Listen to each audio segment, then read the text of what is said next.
తిరుపతి జిల్లాలో గంజాయి అక్రమ రవాణాపై ఉక్కుపాదం మోపుతున్నామని చంద్రగిరి సీఐ సురేష్ కుమార్ తెలిపారు. చంద్రగిరిలో అక్రమంగా రవాణా చేస్తున్న 22 కేజీల గంజాయిని స్వాధీనం చేసుకుని ఇద్దరిని అరెస్టు చేశారు. తిరుపతి జిల్లా చంద్రగిరి మండలం తొండవాడ సమీపంలోని గంజాయి అక్రమ రవాణా జరుగుతున్నదన్న సమాచారంతో పోలీసులు అప్రమత్తమయ్యారు. చంద్రగిరిలో పోలీసులు గంజాయి అక్రమ రవాణా చేస్తున్న లాలు శశికుమార్ అనే ఇద్దరిని అదుపులోకి తీసుకుని వీరి నుంచి 22 కేజీల గంజాయిని స్వాధీనం చేసుకున్నారు. ఈ సందర్భంగా ఏర్పాటు చేసిన విలేకరుల సమావేశంలో సీఐ సురేష్ మాట్లాడుతూ 6 లక్షల రూపాయలు విలువైన గంజాయిని స్వాధీనం చేసుకున్నామని, గంజాయి ఎవరు విక్రయించినా కఠిన చర్యలు తీసుకుంటామని, వినియోగించిన వారిపై కూడా కేసులు నమోదు చేస్తామన్నారు.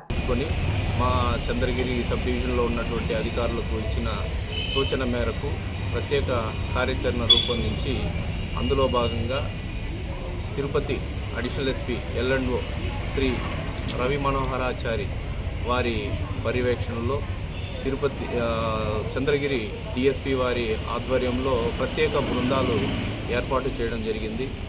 ఆ బృందాలు అందులో భాగంగా చంద్రగిరి డిఎస్పీ ప్రసాద్ వారికి రాబడినటువంటి సమాచారం మేరకు చంద్రగిరిలో ఉన్న మమ్మల్ని అందరినీ కూడా అప్రమత్తం చేయడంతో అందులో భాగంగా ప్రత్యేక ఇన్ఫర్మేషన్ డెవలప్ చేసుకొని అందులో భాగంగా ఈరోజు ఉదయం అరౌండ్ 8 o'clockకి మన తొండవాడ దగ్గర ఎర్రచందనం గంజాయి అక్రమ రవాణా జరుగుతున్నట్లు కొంతమంది స్మగ్లర్లు గంజాయి తీసుకొస్తున్నట్లు రాబడినటువంటి సమాచారం మేరకు చంద్రగిరి ఇన్స్పెక్టర్ అయిన నేను, అలాగే చంద్రగిరి తహసీల్దార్ వారు, ఎస్ఐలు అయినటువంటి రవిప్రకాష్, ప్రవల్లిక, అరుణాచలం, ఇతర మన మురళి ఎస్ఐ, అలాగే ఇతర సిబ్బంది పురుషోత్తమాచారి, మున్రత్నం, ఇతర మునిప్రసాద్, మున్రత్నం, పీసీ మున్రత్నం వారి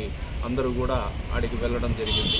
వెళ్ళి మమ్మల్ని చూసి ఇద్దరు వ్యక్తులు పారిపోవడానికి ప్రయత్నిస్తే వాళ్ళని పట్టుకొని అనుమానంగా వాళ్ళ దగ్గర ఉన్నటువంటి 2 బ్యాగులు తనిఖీ చేస్తే సుమారు 22 కేజీల గంజాయి దొరకడం జరిగింది. ఈ గంజాయి వీళ్ళకి